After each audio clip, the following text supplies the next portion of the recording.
اپنے باپ کے ساتھ مل کر اپنی ہی بیوی کو پھانسی دے کر قتل کر دیا۔ ان کو باقاعدہ جس طرح شادی پہ لے جایا جاتا ہے اس طرح میک اپ کی گئی تھی، اس کے لپسٹک، اس کے چہرے کی میک اپ، جہاں پہ اس کی رسی کی نشان تھی اس کو بھی چھپانے کی کوشش کی گئی تھی میک اپ سے۔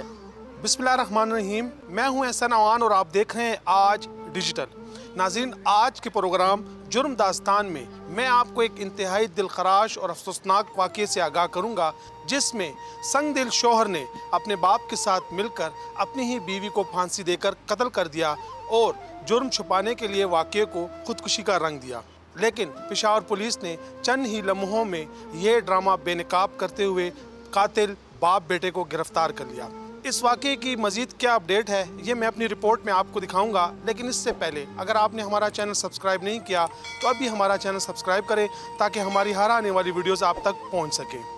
ناظرین، یہ 14 نومبر 2023 کی بات ہے کہ تھانہ خزانہ کو اطلاع ملی کہ ابراہیم آباد میں ایک خاتون نے خودکشی کی ہے۔ پولیس موقع پر پہنچی تو اہل خانہ کا موقف تھا کہ خاتون نے خودکشی کی ہے، لیکن موقع سے ملنے والے شواہد اور بیانات میں تضاد پا کر جب تفتیش کی گئی تو انکشاف ہوا کہ خاتون نے خودکشی نہیں بلکہ اسے شوہر نے اپنے باپ کے ساتھ مل کر بے دردی سے قتل کیا ہے۔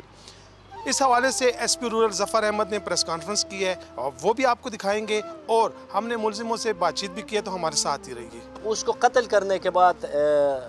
لٹکائے تھے، لٹکانے کے بعد انہوں نے رنگ یہ دے رہے تھے کہ اس نے خودکشی کی ہے۔ ان کو باقاعدہ جس طرح شادی پہ لے جایا جاتا ہے اس طرح میک اپ کی گئی تھی، اس کے لپسٹک، اس کے چہرے کی میک اپ، جہاں پہ اس کی رسی کی نشان تھی اس کو بھی چھپانے کی کوشش کی گئی تھی میک اپ سے۔ تو میں نے اپنے ڈی ایس پی صاحب کو بتایا کہ ڈی ایس پی صاحب یہ مجھے خودکشی کی طرف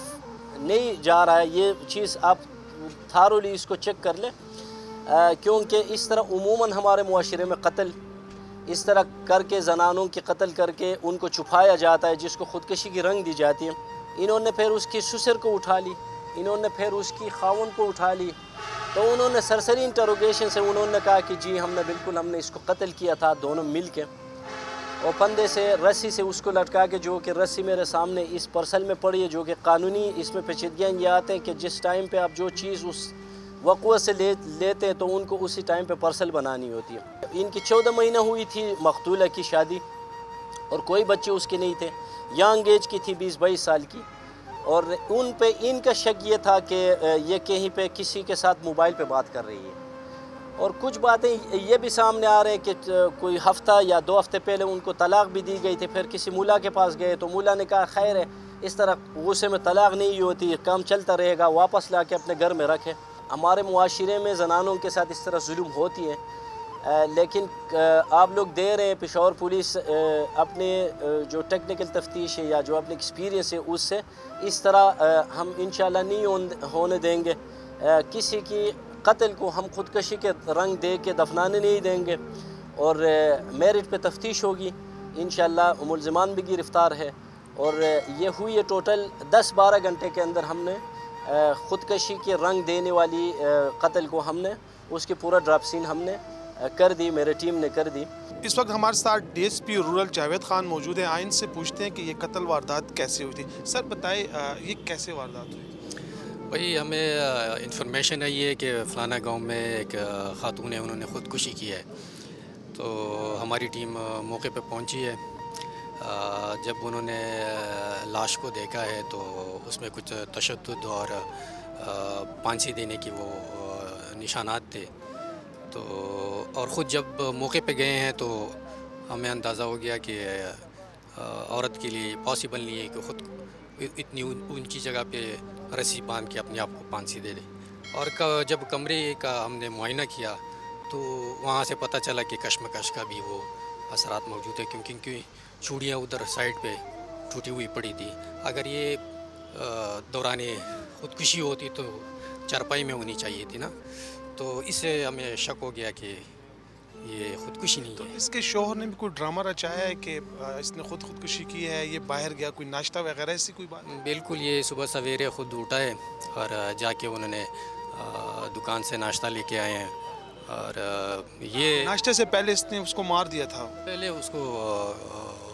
اس کا کام کر دیا تھا اپنی بیوی کا۔ یہ تاثر دینے کی کوشش کی ہے کہ یہ ناشتہ بھی میرے لیے بیوی نے بنایا ہے۔ بالکل، इसी तरह हैं। खुद जाके उन्होंने नाश्ता दुकान से लाए हैं और ये ड्रामा रचाने के लिए कि ये सुबह उठी थी, नाश्ता इन्होंने पकाई थी और ख़ुद उन्होंने बाद अपने आप को फांसी दी थी। थाना खजाना के इलाके इब्राहिमाबाद में अपनी बीवी को कत्ल करने वाला कातिल शोहर इस वक्त मौजूद है। इनसे बात करते हैं। आप स्तासु नुम दे जमानुर खान सर जी दास की सवादा खजा दी वली वजह लेरा ما نه د وجل سر جی دا داسې چلو صفا خبر ته کومه ده چې زه سره پاسېدم دا اوده وه سیده زه لاړم بازار ته ما سره راوړه سودا مودا مې راوړه چې څنګه راغلم ما چیس کړه بیا ولګم چې راغلم دې کې ورېمخې ته مې وشم اپې پاسه وه چې هغه څنګه پاسولی ده ما چیس کړه زه بیا بار ووتم دې کې به هغه چغه کړې چې څنګه کونډه لاندې کړه که به چې هغه زه په خپله پانسي کړی و نه پولیس خو وایي چې تا په موبایل ګیره کړې وه دې به خلکو سره خبرې کولې دې کې څه حقیقت شته سر جی هغه په خپله هغه چې څنګه موږ چې هسپتال ته بوتلله زما وندار وه هغې ته موبایل راویستل ما ته خاني دا موبایل واله کنه ماسي ده چې څنګه 10-12 بجې شو په دې باندې بیا کار لاغلو چې کار لاغلو ما اوچت کړم ایلو ما ته څو خبره کوي ایسه هغه موبایل کار کړلو بیا ما میلا کړلو بس هغه لمبر بیا بند تا د پته نه وه چې ستا ښځې سره موبایل شته سر جی ما د پته ما د خپل اړسې د اغوستي وو سیمونو ته مې مخکې نه اغوستي وو سیمونه ما اوس خو پته نه لګي چې موبایل چا ورکړی سیم چا ورکړی سیمونو ته ما په خپل اړسې د اغوستي وو د دې نه یو هفته مخکې ته ما اغوستي سیمونه او تا خو طلاق هم ورکړی یو هفته پهله دې کې څومره حقیقت دی دې کې هغه زما جګړه وه سر جي دې ما ته ویل چې طلاق مې ولې پس ته طلاق درکړم بس په څه وجه ته ما نه پیسه چلې اخر کې مې زه تنګ کوم به زما اوس جګړه شوله وایي ما له طلاق زما مې ولې بس زما به د خولې نه بس په درې الفاظ وو چې طلاق و چې بیا ما وویلې به دې مولانا ته پوس هغه چې داسې کېږي خو بیا غټ منګه عالم نه ورغلو هغه ویل چې زه به 11 بجې تاسو له اطلاع ده کوم چې څنګه 11 بجې هغه ټلیفون وشو چې وروره به دا طلاق نه کېږي به دې به سر جي ځان سره پانسي کړی او دا ستا واده کله شوی و زما واده 1 کال او 2 میاشتې کېږي بچي دي وو نه بچي مې نه سر جي نو په دې وجه به جګړې کېدې که نه څه نوره څه وجه وه سر جي بس دغه بس د دې ما څه وخت مخ نه تېرېدو نه ما ورته مې ته ولې ما څه وخت نه تېرېږي مې زه له پیسې در کوم زه په خپل سرکاري سره یم نوکر یم په پولیسو کې مومند کې خو خوشحاله خو پته نه لګي څه چل مې چې بار یم سم دی چې کور ته راشم بس لیونی شم سر جي به نور دې کې سم دا واده یې په خوښه کړی و نه چې په خوښه مې نه وکړې سر رشته دار دی سم بارو کې وه جی ملزم کے والد بھی ہمارے ساتھ موجود ہیں ان سے بات کریں کاکا دا بزوی چې د کمی خبرې کې دی رښتیا وي او جی دا ټیک خبره کوي نو دی به جګړې کولې نه داسې جګړې نه دي کړې لکه څنګه چې دغه ده دا به چې راغی دا خو مطلب ډیپټي نه راتلو دغه 15 ورځې پس یا 10 ورځې بعد به راتلو را تاسو ټول یو کور کې اوسېږئ موږ ټول یو کور کې اوسېږو نو تا کله کتلې وه چې دی په موبایل به چا څه خبرې کولې یا داسې چا درته ویلي وو ما ته ویلی شوي وو یو پرې هم د موبایل واخیستو خو دې دا دغه پلاټ وکړو چې هغه زوړ موبایل یې موږ له دا کو بل موبایل ځان سره وساتو را او دې کله نه به داسې لکه په موبایل خبرې دا به چې بس پټې کولې بره به چا ته وختله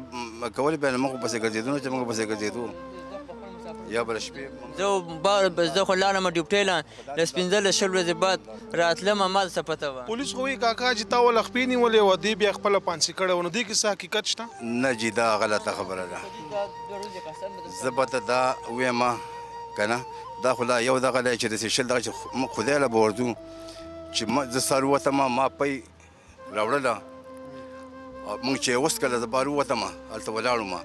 دا چې څنګه دغه چې د وړو شور مورساس کړو جلو وتم رسې رشکې له دیکور کوله ده ما چې دغه شو دغه کې زما بل خورې راغی امبولانس راویستو په منډه باندې کاکا څه چلې امیر جي هغه چې موږ دغه شو بس ویلې د جینۍ ځان دا کړی ده تیزني ځان دا چولې ده راغلو چغې سورې وې ده بس ما جوتل مزه چې ځو موږ هم پسې په موټرسایکل باندې روان شو هغوی دغه ته راغلي وو چارسدې دغه ته راغلي وو د چارسدې اډې سره د هسپتال نه دی او موږ خو لاړو موږ مرچنسي ته لاړو ته وایې چې پی ما راوړې وو ناشته ما راوړې وه زوی دې وي چې ما راوړې نو څوک رښتیا وي تاسو دواړو دا زوی زما نه بېل دی ده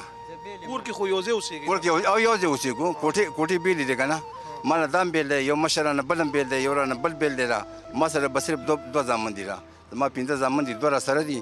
او نور به سره سړی ځان نه دغه بس دغه راوړي را مطلب پوه شو همدې انګور رانه بېل کو دی ما دا ما نه بیلو به دې رانه بیل کو بل ټیک ته ما چې بیله خوشحاله مل بیله دا کېږه نه پوه شوې ملزه زامن ځانه نه جدا کوم نه دې وجې نه بس زه بیلېږم او زه بیلېږم مل ټیک ته چې بیلېږه بس بیله شه نو دا چې کوم مړی و دې ته دا سرخي او دا هر څه ولې چا کړو دا ولا د خزو کړیو دا مرګ نه پس او مړ نه پس ولا کړی او چیرې هغه خپلوان ته پته ونه لګي چې دا پانسي شوی دا غنخه مخه مولغه نه د خپل د غلور ده د ماما لوري هغه منګره ده او خپل سکل ماما لوري ده. नाजरीन,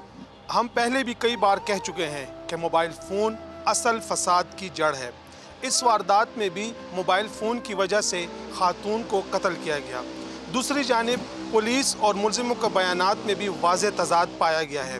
क्योंकि पुलिस का मौक़िफ़ है कि गैरत के नाम पर खातून को कत्ल किया गया है, जबकि मुलजिमों ने बयान दिया है कि खातून ने खुद ही ख़ुदकुशी की है. अब हकीकत क्या है तो इस केस का मज़ीद तफ्तीश होने के बाद ही कुछ मालूम हो सकेगा.